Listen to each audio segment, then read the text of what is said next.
Good day, friends. We continue today with our Easter season, remembering that Easter is not just one day. It is the message of God's desire for us to live fully every day, trusting in the hope of the resurrection. In fact, here's an interesting tidbit of history for you. Though we have come to call it so, Sunday was not meant to replace the traditional understanding of Sabbath. Sabbath still remains a day to rest, and by rights should still be honored from Friday sundown through Saturday. We worship, however, on Sunday because it was after the Sabbath was over that the women came to the tomb and found Jesus gone. So each Sunday is another opportunity to live into the hope of the resurrection. The early church practiced their hope in this way. Day by day, as they spent much time together in the temple, they broke bread at home and ate their food with glad and generous hearts, praising God and having the goodwill of all the people, and that's from the book of Acts. We create a temple of worship in our hearts that connects us across boundaries, distance, and time. But as we share this worship, we will stay connected. Because at the heart of the matter, we are connected not through our physical proximity, but through the Spirit that makes us one in love.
We're going to take some time again to center our hearts. So I invite you to take a deep breath together, breathing in and out. And again, in and out. And now just place your hand right on your heart and lightly tap. Slow heartbeat rhythm, whatever feels like you, that slow heartbeat rhythm right there on your heart. Holy living God, heartbeat of creation, help us to take this time to center on you, for you have made us. You gave us life, and you continue to be with us every moment, every breath, and every step.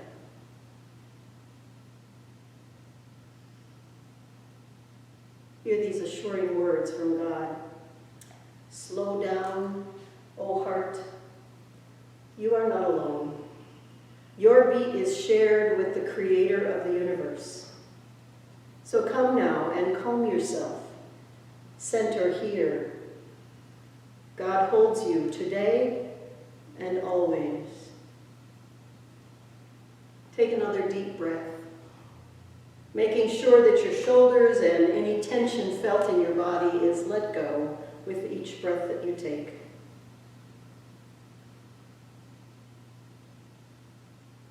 Now I invite you to pick up that stone that you've been holding with us. And if you're with us for the first time this season, we've been grabbing a stone. Because some people will call this a worry stone. We call it a heart stone.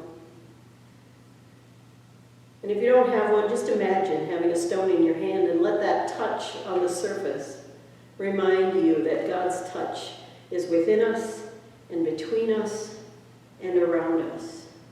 As close and real as this stone is in our hands right now.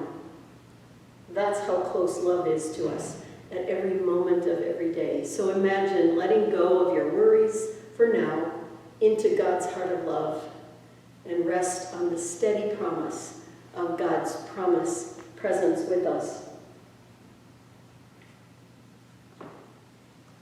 I invite you to sing with me about that presence of God.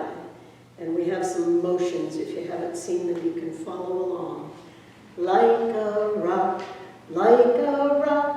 God is under our feet. Like the starry night sky, God is over our head. Like the sun on the horizon, God is ever before. Like the river runs to ocean, our home is in God evermore. Like a rock, God is under our feet. Like the starry night sky, God is over our heads. Like the sun on the horizon, God is ever before. Like the river runs to ocean, our home is in God evermore. And we're going to just pause for a moment. If you have a candle with you, near you, I would invite you to light it right now.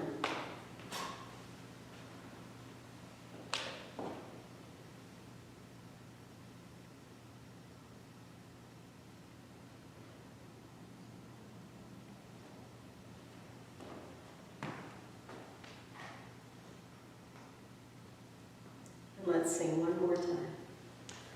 Like a rock,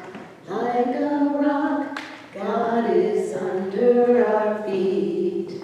Like the starry night sky, God is over our head.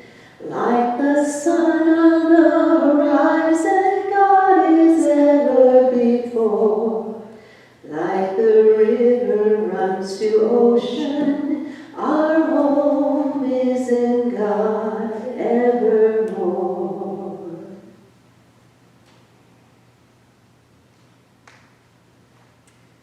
So here is how the story of Jesus' surprise visit on the road and at the dinner happened. Imagine yourself walking down the road and a stranger comes along. On that same day, 2 disciples were traveling to a village called Emmaus, about 7 miles from Jerusalem. They were talking to each other about everything that had happened. While they were discussing these things, Jesus himself arrived and joined them on the journey. They were prevented from recognizing him. He said to them, "What are you talking about as you walk along?" They stopped, their faces downcast. The one named Cleopas replied, "Are you the only visitor to Jerusalem who is unaware of the things that have taken place there over the last few days?" He said to them, "What things?" They said to him, "The things about Jesus of Nazareth. Because of his powerful deeds and words, he was recognized by God and all the people as a prophet. But our chief priests and our leaders handed him over to be sentenced to death, and they crucified him. We had hoped he was the one who would redeem Israel. All these things happened 3 days ago, but there's more. Some women from our group have left us stunned. They went to the tomb early this morning and didn't find his body. They came to us saying that they had even seen a vision of angels who told them he is still alive. Some of those who were with us went to the tomb and found things just as the women had said. They didn't see him. Then Jesus said to them, "You foolish people, your dull minds keep you from believing all that the prophets talked about. Wasn't it necessary for Christ to suffer these things and then enter into his glory?" Then he interpreted for them the things written about himself in all the scriptures, starting with Moses and going through all the prophets. When they came to Emmaus, he acted as if he was going on ahead. But they urged him on, saying, "Stay with us. It's nearly evening, and the day is almost over." So he went in to stay with them. After he took his seat at the table with them, he took the bread, blessed and broke it, and gave it to them. Their eyes were opened and they recognized him, but he disappeared from their sight. They said to each other, "Weren't our hearts on fire when he spoke to us along the road and when he explained the scriptures for us?" They got up right then and returned to Jerusalem. They found the 11 and their companions gathered together. They were saying to each other, "The Lord really has risen. He appeared to Simon." Then the 2 disciples described what had happened along the road and how Jesus was made known to them as he broke the bread.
After Christ was no longer with his disciples in the flesh, several letters began to circulate, making the rounds to the early Christian communities.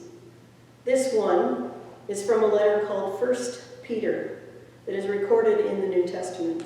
It reminds people that the story of Jesus is about new birth for all people, and we are to be seeds of God's life-giving love. Christ was chosen before the creation of the world, but was only revealed at the end of time. This was done for you, who through Christ are faithful to the God who raised him from the dead and gave him glory. So now your faith and hope should rest in God. As you set yourselves apart by your obedience to the truth, so that you might have genuine affection for your fellow believers, love each other deeply and earnestly. Do this because you have been given new birth, not from the type of seed that decays, but from the seed that doesn't. This seed is God's life-giving and enduring world.